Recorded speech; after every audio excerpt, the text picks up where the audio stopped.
Welcome to the Disney Parks Podcast with your hosts, Tony Caselnova from DisneyByTheNumbers.com and Parkhopper John from WDWParkhoppers.com. Keep your hands, arms, feet, and legs inside the podcast at all times. And get ready for the Disney Parks Podcast.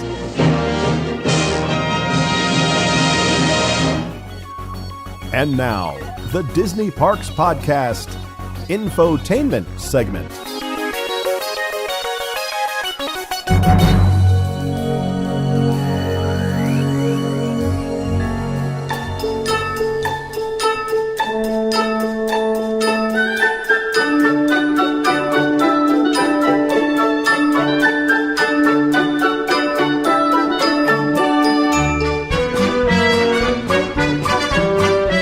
Thought we'd do is we would talk a little bit about D23 Expo 2017 is coming up, right? That's coming up, and then they announced a whole bunch of different events that are coming up.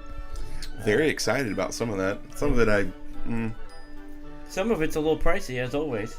Yeah. So are they okay? So what are they doing? Are they charging? Are they charging for events, specific events? We were talking a little bit about this last week. No, they haven't done that. They haven't quite gone to that extreme yet at the expo. And we're going to have Jeffrey on. I'm going to email Jeffrey. Epstein? Yeah. Epstein? Yeah, Epstein. Epstein? The event is in July, so maybe the end of May, early June, we'll have him on and see what he can tell us. Because we've done it in the past where he's come on and talk about it. Obviously can't tell about specific things. Sure. But he'll be able to talk about all the other things. And maybe even the lineup will be announced by then as well. That'd be great. I'd love to. He's been on the show before, right? Oh, yeah. He's been on a couple times. I don't think I've been on with him. Maybe not. But I'm looking forward to that because I love Jeffrey. Yeah. So let's see. Let's start with what's coming up. All right. So the next event... I'm going to push your camera just a titch, buddy. This way? Yeah. Let's try that way first. You're opposite, so push it. Push it that way. That's much getting better. Yeah. Center that bad boy up. All right. Perfect. Look at that. Two talking heads. Look at us. We're so sexy. All right. So coming up April 26th, they're having what they're calling is the D23 Behind the Scenes Experience Magic in Manhattan. Nice.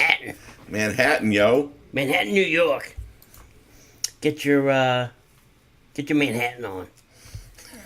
Yeah, that'll be good. So this is good, and they said they were going to do this a little bit more often, is go to where the people are. Right. And not always have the people come to them. Shocker. Yeah, so they actually are fulfilling a promise that they made to us 2 years ago, and they're actually doing it. So, nice, very good. Kudos to whoever's running D23. It's not Steven, whatever his name is anymore. It's some guy we never see anymore. Right. Or hear from. Right. So, guests, I think it's going to be a pretty good event because they're going to take you to a taping of The Chew. Nice, that'd be fun. That's pretty nice. Attendees will then be transported to the site of the 1964-1965 World's Fair. Is there anything there to see other than just the towers? There is still some stuff to see there. I mean, New York has kept some of it. After the whole battle with Iron Man and War Machine and all those, I mean, it's still there. Okay, cool, yeah. Good. So you'll explore, all about that kind of stuff. You go on. Basically, what this is rat duty. What they should make you pick up all the rats. What they should give you is like VR glasses and put you back. Ooh, yeah. Put you back in. That'd be cool. The World's Fair. Yeah, that's too expensive, bro. They're not going to do any of that. They can't afford any of that. If I was running D23, that's what I'd be doing. Well, of course you would, because you're a tech guy, and you'd be like, I spare no expense, and they'd be like, it's coming out of your money, and you'd be like... I would be just charge it to the guests. They don't care. That's right. So in addition to this one-of-kind experience, they'll also feature a hosted lunch and exclusive discount at the Disney Store in Times Square. Plus, you'll be able to celebrate the 20th anniversary of Disney's restoration of the reopening of the new Amsterdam Theater, which is fabulous. I've never been in it. And you'll take a behind-the-scenes tour of the historic venue, of 42nd Street in New York City, concluding with a cocktail reception inside the theater. Now, if that's not enough and you need more, you can upgrade to a premium ticket that will now include orchestra level seats for Aladdin. Oh my God! That would be pretty freaking awesome. Yep. Let's see. Do they have pricing on what they want to take out of your wallet for this event? Yeah, no kidding. It'd probably be expensive as all get out. But hey, you know what? If you're living in New York, you can probably afford it. It's sold out. Anyway, all right, so let's go back to that event. Hopefully you have tickets. I'm going to this. This is on May 12th down here at the Grand Floridian. It's lunch with Party Marty Scalar. It's Party Marty Scalar. I love, I love listening to his stories. He's got some great stories. Right. The question I want to ask him, and for him to verify, is that he's the only living person right now that's been to the grand opening. Not just been, but been to the grand opening of every single Disney park that's in existence right now. Wow. So I believe he has, and I believe he's the only living person that has done that. Wow. Now there may be other Imagineers, but I don't know if any are as old as him because he was at the grand opening for Disneyland. That was in 1955. Right. So that may set him apart from everybody else. Right. So he's coming down to Florida, I believe. Let me double check. Yep. The event is sold out. So it's lunch with Party Marty.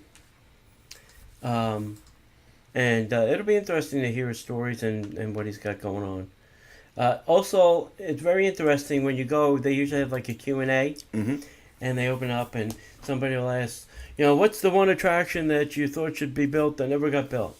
He says, well, I really can't tell you that. What's the one land that you think should have been built that never got built? Nah, I can't tell you that. Can't tell you that. So, I'm like, why do we have a Q&A with Marty? He can't tell us anything. Right. Can't or won't. Can. He has an NDA. Oh, He's got a non-disclosure. Damn NDAs. They get you every time. Yeah. All right. So that's happening on the 26th of May. The 12th of May. Then moving on to May 13th, you have another D23 magical screening of the Pirates of the Caribbean, The Curse of the Black Pearl. And that will be on the Burbank lot. Then there'll be the same thing here, May 13th, same day, here in Orlando. But I am not doing that. You're not? No. You're not going to go see? It's at 10 o'clock in the morning, which means I got to get there at 9 so that I can get a good seat, so I can see over people's heads. It's breaking my heart, buddy. Yeah, so I'm not doing it. We'll probably get a screening thing, so we'll just go to that. Probably. And I won't have to wait in a line. If not, you know what? I'd rather pay, get a reserved seat. Yeah, maybe. All right, then on May 19th, they're going to have the D23 behind-the-scenes experience, an afternoon adventure to Pandora with Joe Rody. To Pandora?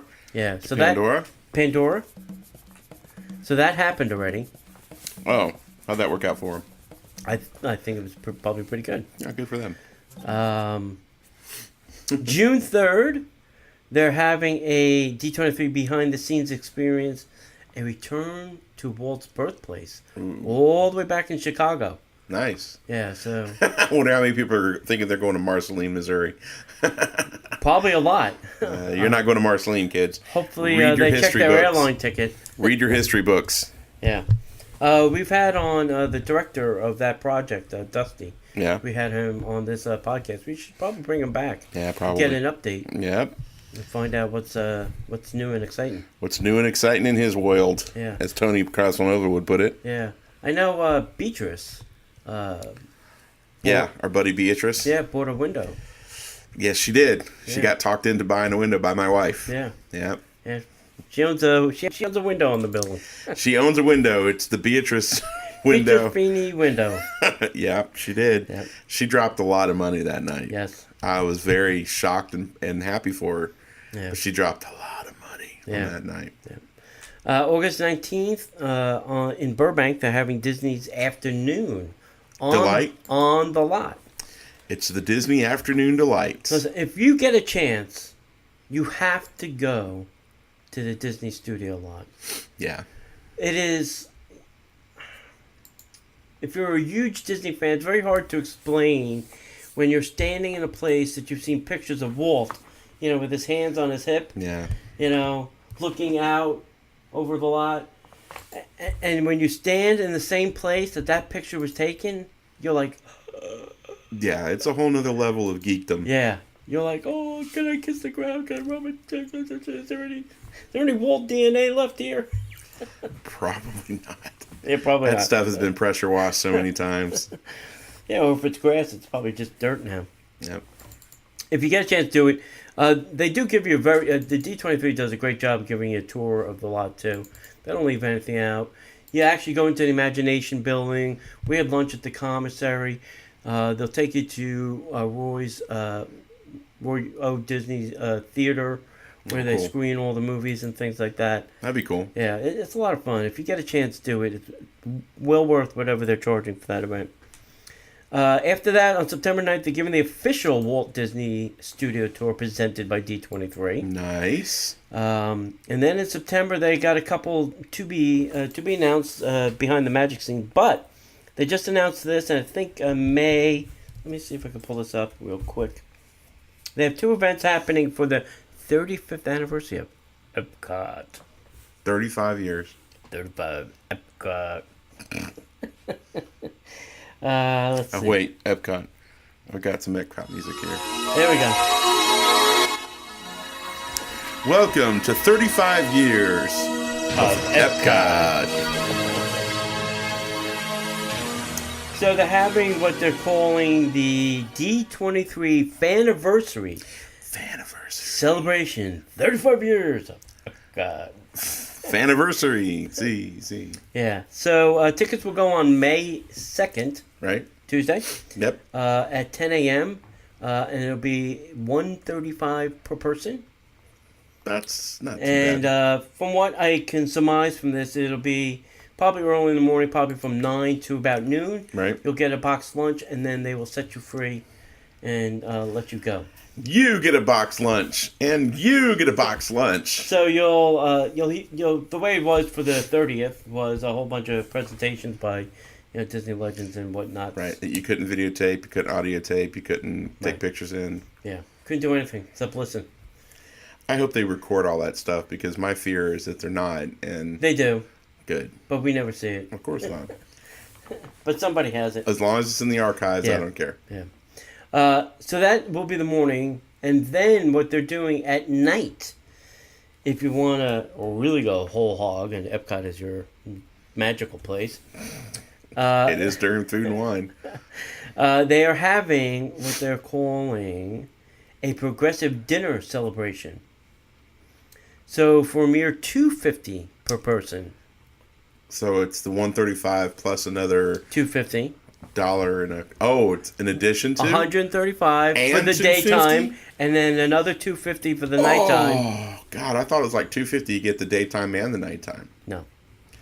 Holy shnikes. For $250, they'll give you a progressive dinner taking place at a variety of private venues throughout Epcot. So, like, they'll be starting... where did I read the first place? I think the first is going to be at the lounge at Test Track. Right? And then you'll go to, like, the Seaman's Lounge. You'll go to the Coral Reef Lounge. Still giggle every time Yeah. you say Siemens Lounge. I'm just such a 6-year-old kid. So it'll be all in private lounges that you really can't get into. Nice. And that was like on my bucket list to try and hit every single. Well, you could do it, dude. A bucket list. Isn't that worth $250? For dinner, I could go to Victoria and Albert's for less. Yeah, but stop and think about it. You'll be able to have dinner, which I'm sure the dinner is going to be outstanding. And then you'll have the opportunity to scratch that bucket list item off. Yeah. I did do the nighttime thing the last time, but it was not $250. Right. And it was fantastic because I was in the room with Tony Baxter, Marty Sklar, Bob Gurr. Wow. I I can't think of his name off the top of my head. The guy that was the chief marketing guy. I don't know. Lindquist. Jack Lindquist. In this little room. Wow. Having this conversation with these guys as they were chit-chatting about different stuff. And then I would just like ask like a question. And they would go off on it. I was like, oh my God. I'm having an out-of-body experience. You know, sitting in this room with all these great Disney legends. So. Right.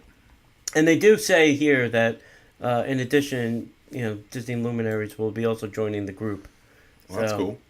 If you are looking to hobnob with, you know, Party Marty and some of the other people that'll be there. It's Party Marty. Yeah.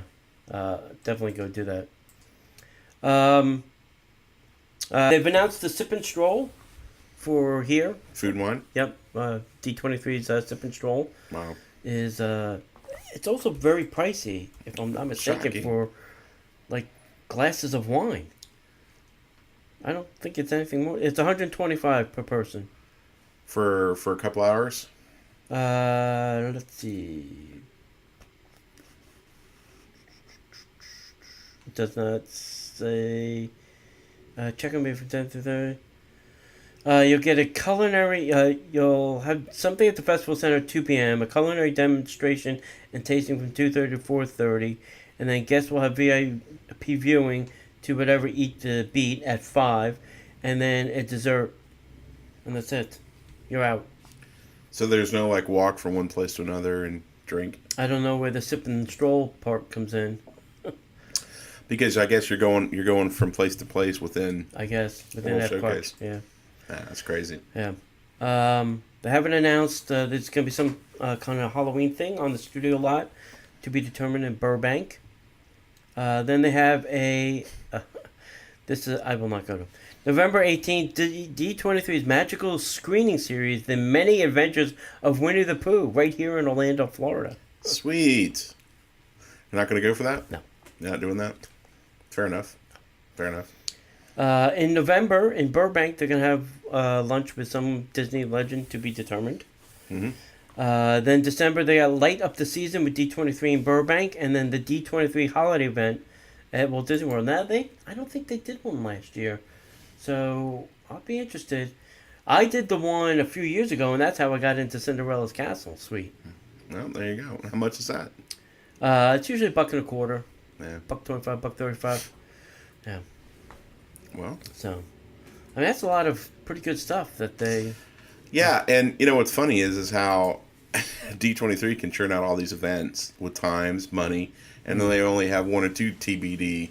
Yeah. You know, and that's pretty cool. So there's a lot of really good events. You know, if you want to go ahead and jump on some of these, I mean, yeah, that's pretty good. Which is there one on the list that you would do above any of the other ones? I am doing the Marty thing. I thought that would be interesting, and it's inside, it's air conditioned, so that was also some pluses. Smart move. If I really wanted to spend $250, I would do the nighttime thing for the 35th to hang out with some luminaries again. Right. I would do that because it is also going to be in some of those private lounges that you never really get to see. Right. I would probably... I'd love to see the Test Track Lounge or the HP Lounge. The Test Track Lounge really isn't that big a deal, honestly. Yeah, I mean, it's very gloomy. Yeah, I've been in the Test Track one. Right. It's very gloomy. It's you know, it's was it General Motors, GM? Yeah. And it's very dingy. You know, Probably no windows. No, you can. There's windows. They're high up, I think. I don't remember being able to see. Yeah, there's a couple you can see out. But the main thing is you can look down and see inside a test track. Oh, wow. And that's kind of cool. And it's kind of in that space where you can see them going up the hill and down the hill, and you can see them scooting around a little bit. It's okay. I mean, I would be sort of interested in doing that. I would probably be more interested in the events that you get to talk to the Disney legends. Yes. Any of that stuff. The Sip and Stroll doesn't, you know. No. I've been blessed to do enough of those type of events with Rick and you and all that stuff that kind of stuff doesn't get me going. Going maybe out to the lot, the studio lot, the studio thing at Disneyland, that would, to be able to walk on hallowed ground, you know, you've been able to do that. Yeah. You know, because I really, you know, as a fan, it's like, it's that feeling to me. Now I understand it's drastically different, but it's kind of like, you know how that the people who either lived through it or historians, the way they view Pearl Harbor, right? You see that monument out there, and you go, and there's just that feeling of, it touches your soul, right? In many different ways. I'm not trying to Pearl Harbor with Walt Disney, but that level of, amazeness to me, that level of knowing that he died not too far away from there. You can actually, he could see the hospital where he died. It's nowhere near the magnitude of a Pearl Harbor. I'm not saying that. So before you write your cards and letters, but what I'm saying is that's Parkhopper John at DisneyParksPodcast.com. But what I'm saying is the history, the impact on the culture, the investment he made back then that continues. Yeah. Those are big deals to me anyway. And I think that anybody would be able to walk on that. Just from just the stories of they built the studio is great, and then the stuff that happened at World War II. They basically had the army there. Yeah. That would be amazing. Yeah. And then see... When we went, it was an adventure by Disney. We had to get a guest sticker that we had to wear at all times. Right. I did not stick mine on my clothes. I'm not that stupid. Right.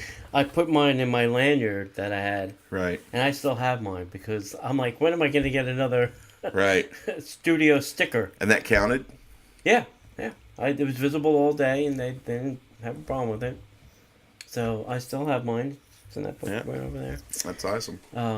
But yeah, and the other thing too, I don't know if we spoke about this on the show.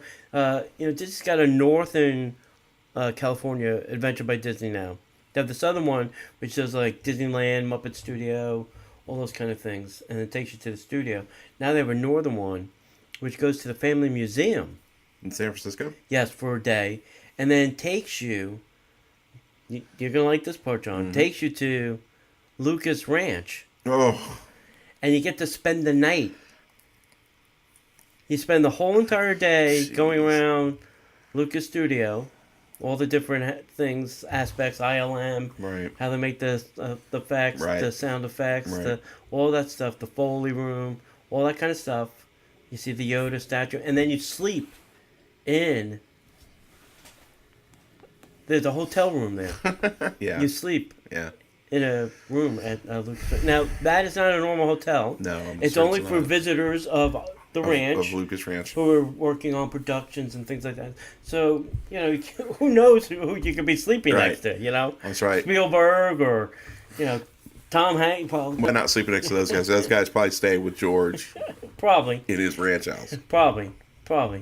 But, you don't know. You could be sleeping next to some other, film executives. Oh, sure, absolutely. Totally. You could be sleeping next to James Gunn. Yeah. He's working on... Or Hans Zimmer, who's working on a, orchestration for some movie. But there's still the one thing that eludes them on this northern thing is the Pixar studio. Yeah. And I've written to Ken Potrock, who's now in charge of ABD, the River Cruises, and DVC. Yep. Dear Ken, my letter always starts, Dear Ken, how about the Pixar studio? You have the other great... Does it give you a response? No, I never get one.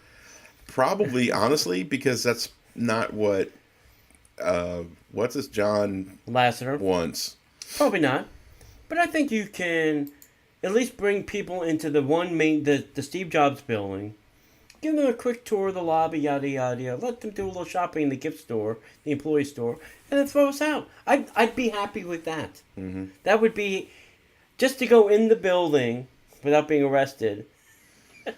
Take a look around. Which would be a first for you. Yeah. Take a look around. You don't have to show me your office. I get it, You don't want to have to find the hidden office and crawl through. I get that.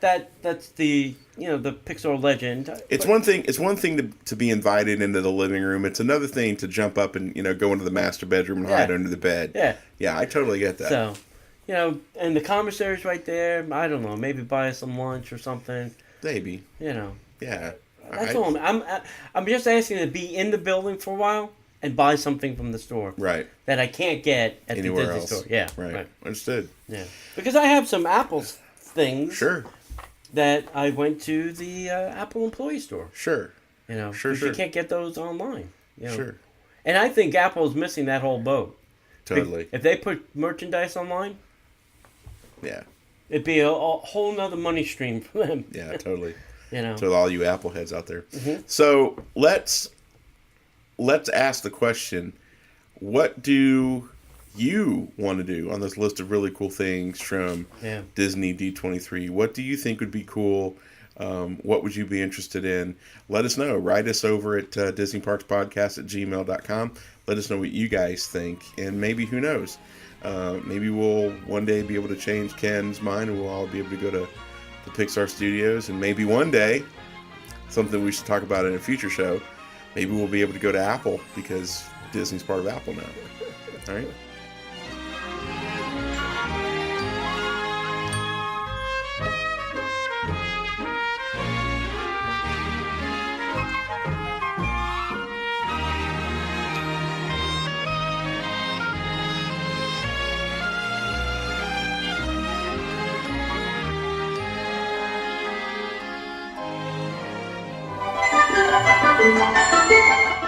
The Disney Parks Podcast is not affiliated with the Walt Disney Company. All Disney parks, attractions, lands, shows, event names, etc. are registered trademarks of the Walt Disney Company. Like a boat out of the blue, fate steps in and sees you through.